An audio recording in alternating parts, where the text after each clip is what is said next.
Good morning students.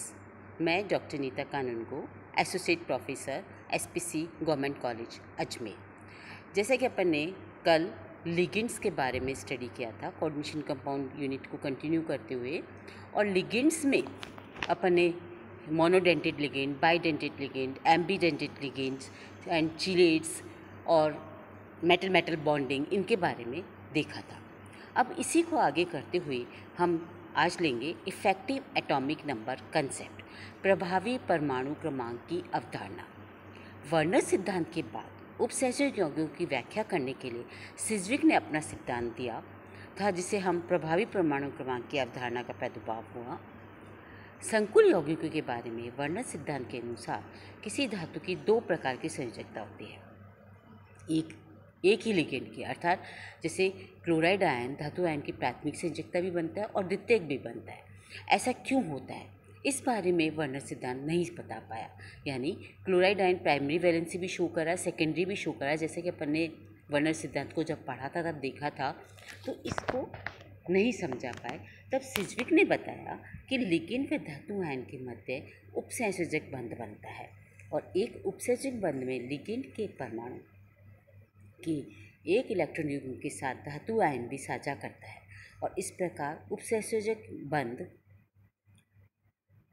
में उन्होंने माध्यम से संक्रमण धातु का उत्कृष्ट गैस विन्यास प्राप्त कर लेता है, जिससे उन्होंने प्रभावी परमाणु संख्या का नाम दिया या इफ़ेक्टिव एटॉमिक नंबर बताया। उन्होंने बताया कि एक उपसंयोजक बंध में लिगेंड परमाणु के एक इलेक्ट्रॉन युग्म के साथ धातु आयन भी साझा करता है, और इस प्रकार उपसंयोजक बंध के माध्यम से संक्रमण धातु उत्कृष्ट गैस विन्यास ग्रहण कर लेता है, और उसे हम कहते हैं इफ़ेक्टिव एटॉमिक नंबर कंसेप्ट या प्रभावी परमाणु संख्या। किसी धातु के इफ़ेक्टिव एटॉमिक नंबर को परिकलित करने के लिए उस धातु में परमाणु या आयन के इलेक्ट्रॉन की संख्या और में उन इलेक्ट्रॉनों को जोड़ दिया जाता है जो उपसंयोजक बंध द्वारा लिगेंडों से ग्रहण करते हैं। यद्यपि ये सदैव नहीं होता, इसमें कुछ अपवाद भी हैं, लेकिन अपन सबसे पहले इस कंसेप्ट को क्लियर करने के लिए हम सबसे पहले एक कॉम्प्लेक्स ले रहे हैं, जिसका कि हम इफ़ेक्टिव एटॉमिक नंबर कैलकुलेट करेंगे। इस संकुल में हम देखें, जैसे हमने लिया कोबाल्ट NH3 6+3, तो हम सबसे पहले जो सेंट्रल मेटल एटम है कोबाल्ट, उसका एटॉमिक नंबर देखेंगे, वो है 27। अब उसमें हमने देखा कोबाल्ट किस ऑक्सीडेशन स्टेट में है, +3।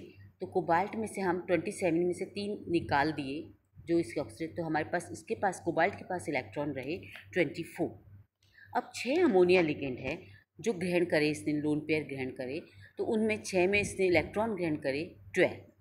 तो कोबाल्ट का इफेक्टिव नंबर हो गया 24 + 12 = 36 क्रिप्टॉन विन्यास। यानी इसको करने के लिए हम सबसे पहले सेंट्रल मेटल एटम का एटॉमिक नंबर लेंगे, उसके बाद सेंट्रल मेटल एटम के एटॉमिक नंबर में से उसके ऑक्सीडेशन स्टेट जो है उसको माइनस कर देंगे, तो यानी उसके पास कितने इलेक्ट्रॉन है ये निकाल लेंगे। फिर जितने लिगेंड जुड़े हुए हैं वो कितने इलेक्ट्रॉन दे रहे हैं ये चीज़ कैलकुलेट कर लेंगे, और उसके बाद हम इसका निकालेंगे, तो नेक्स्ट इनर्ट गैस कॉन्फ़िगरेशन आ जाएगा। इसी प्रकार ये चीज़ कहलाती है इफ़ेक्टिव एटॉमिक नंबर कैलकुलेशन। और उन्होंने बताया कि जब यदि ये अटेंड कर लेता है तो वो कॉम्प्लेक्स स्टेबल होता है। इसी प्रकार FeCN6 का हम निकालेंगे, जिसमें 6 साइनाइड आयन है। आयरन की एटॉमिक नंबर है 26, और 6 आयरन परमाणु जब दे रहे हैं तो उसमें हो गया, और +2 ऑक्सीडेशन स्टेट -2 24, और 6 दे रहे तो 12, तो ये हो गया 36। 24 + 12 = 36। इस प्रकार हम किसी भी संकुल के लिए उसके केंद्रीय धातु परमाणु की इफ़ेक्टिव एटॉमिक नंबर को कैलकुलेट कर सकते हैं। यहाँ पर देखिए हमने कोबाल्ट का, आयरन के, निकेल का एग्जाम्पल दिया है। इन सब में हम देख रहे हैं कि इनर्ट गैस कॉन्फ़िगरेशन क्रिप्टॉन का अटेंड कर लेते हैं, जो कि 36 36 36 है, यानी ये कॉम्प्लेक्स स्टेबल है। पर इसी में एक एग्जाम्पल और है निकेल साइनाइड। निकेल साइनाइड का आप देखिए कि इसमें ये अपवाद है, एक्सेप्शन है, जबकि निकेल साइनाइड कॉम्प्लेक्स स्टेबल होता है। तो ये स्टेबल है, फिर भी इसका इनर्ट गैस कॉन्फ़िगरेशन अटेंड नहीं किया, तो ये एक एक्सेप्शन है, जिसको यहाँ पे ये इफ़ेक्टिव एटॉमिक नंबर कंसेप्ट को फॉलो नहीं करता। इसके बाद आते हैं अपन चिलेट्स पर। जब कोई लिगेंड धातु परमाणु या आयन के एक से अधिक उत्सर्जक बंध बनाता है और एक सामान्य मल्टीडेंटेड लिगेंड के नाम से पुकारा जाता है। पर जब ये मल्टीडेंटेड लिगेंड किसी धातु, परमाणु या आयन के साथ एक से अधिक उपसर्जक बंध बनाएगा तो एक साइक्लिक स्ट्रक्चर बना देता है। उदाहरण जैसे इथिलीन डाइअमीन है, कॉपर के साथ एक साइक्लिक स्ट्रक्चर बना लिया और उपकोर्डिनेट बन गया। इस प्रकार बनी हुई चक्रीय संरचना को चीलेट्स कहा जाता है। चीलेट संकुल संयोजकों की तुलना में अधिक स्थायी होते हैं क्योंकि इन संकुलों में वियोजन में 2 बंध टूटेंगे और जिससे इसमें अधिक ऊर्जा की आवश्यकता पड़ेगी। इथिलीन डाइअमीन का एक और एग्जाम्पल है जिसमें ये ज़्यादा लिगेंड से जुड़ा हुआ होता है, 4 से जुड़ा हुआ होगा और वो 4 बल्ले बनाएगा।